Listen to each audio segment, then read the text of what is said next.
नाना चांद का बिजनेस ऐसे कैसे सबको बढ़ सकता है? नहीं, ऐसा नहीं होगा। मुझे कुछ करना पड़ेगा।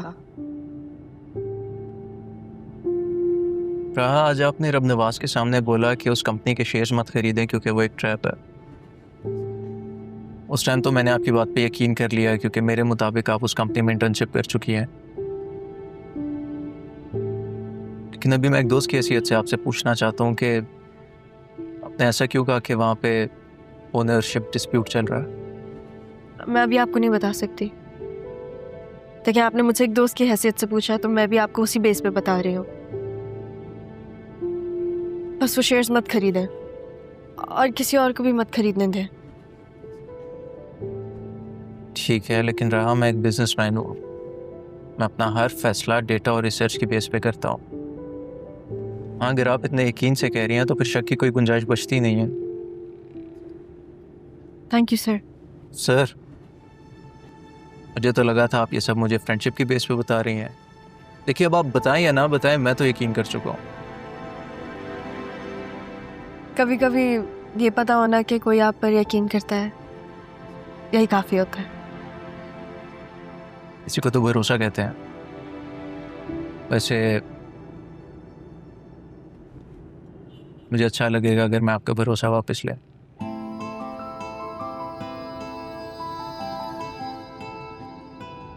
वैसे आज का टेक अवे ये था कि बिजनेस में दूसरे की बात भी पहले सुन लेनी चाहिए। Miss honest. आप मुझे कोई और नाम दे दें। ये तो वैसे मुझे कहना चाहिए क्योंकि मेरा नाम आपने बांगलू रखा हुआ है। अच्छा, आप मुझे शर्मिंदा कर रहे हैं। आपके चेहरे पे मैं शर्म हया तो देख सकता हूँ, लेकिन शर्मिंदगी कभी भी नहीं। क्या मेरी स्पेशल दोस्त है?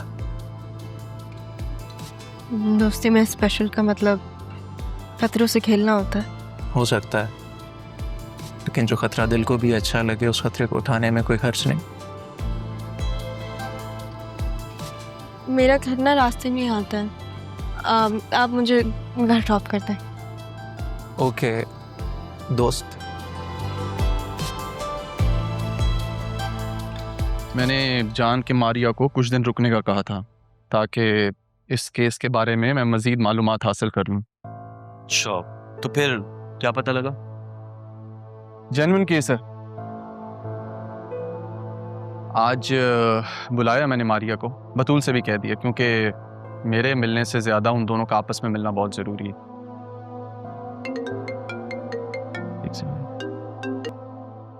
जी कबीर साहब। क्या मैं आपसे मिल सकता हूँ बेटा? काम था। जी बताइए। वो जरीउन के बारे में कुछ बताना था। ठीक है, अभी मैं फ्री हूँ और आपकी शॉप से ज़्यादा दूर भी नहीं हूँ। मैं आपको लोकेशन भेजता हूँ, आप आ जाएं।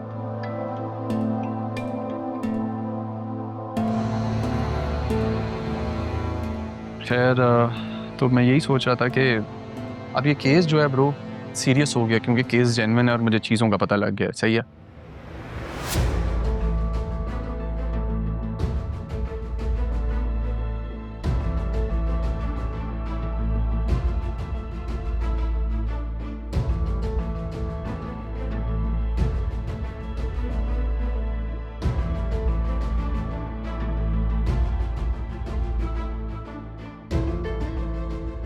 सॉरी अम्मी, मैंने घर छोड़ दिया है। अब मैं ये सिम भी बंद कर दूंगी और काशिफ अभी दूसरी सिम भी ले आएगा।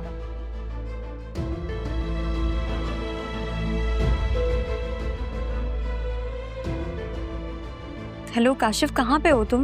मैं कराची लैंड कर चुका हूँ, बस आ रहा हूँ, रास्ते में हूँ। मौलवी को लेकर आता हूँ तुम्हारे पास। तुम थोड़ा सा इंतजार करो, थोड़ा सा, बस मैं आ गया। ओके।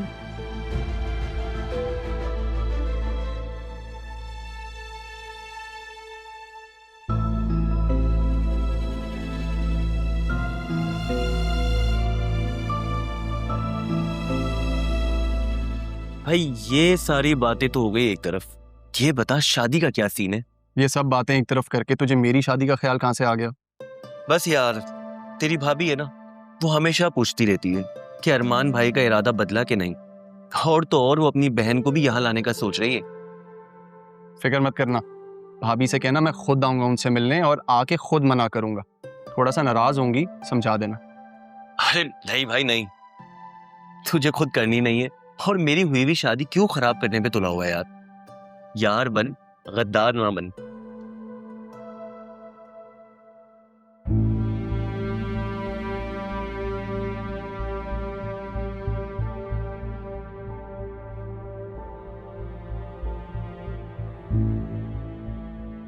क्या हुआ? आप परेशान लग रही हैं।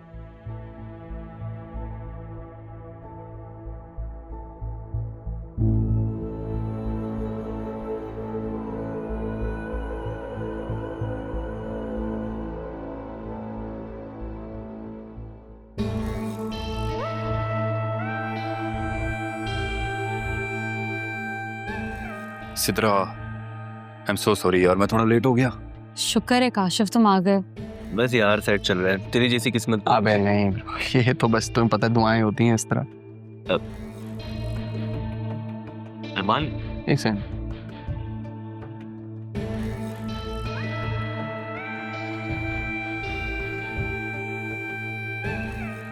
मौलवी किधर है? वो मौलवी साहब एक निकाह पढ़ाने गए हैं, थोड़ी देर में आ जाएंगे। मेरे दोस्त भी उसके साथ है। किसी बहुत अपने ने बहुत मान से कहा,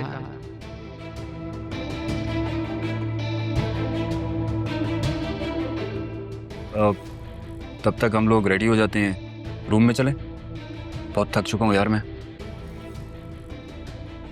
नहीं काशिफ तुम जाओ, मैं यहाँ ठीक हूँ, तुम फ्रेश होकर आ जाओ। मैं समझी नहीं।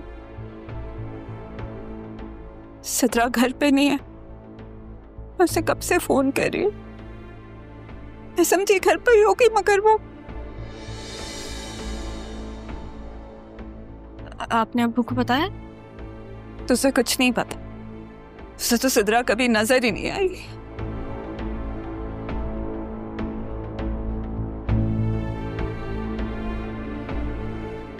तुम कुछ कर सकती हो प्लीज। तुम तो बड़े बड़े बहुत सारे अहम लोगों को जानती हो ना। वो जो असिस्टेंट कमिश्नर था जिसने कबीर को थाने से भी निकाला था, उससे बात करो प्लीज। मेरी बेटी को वापस ले आओ।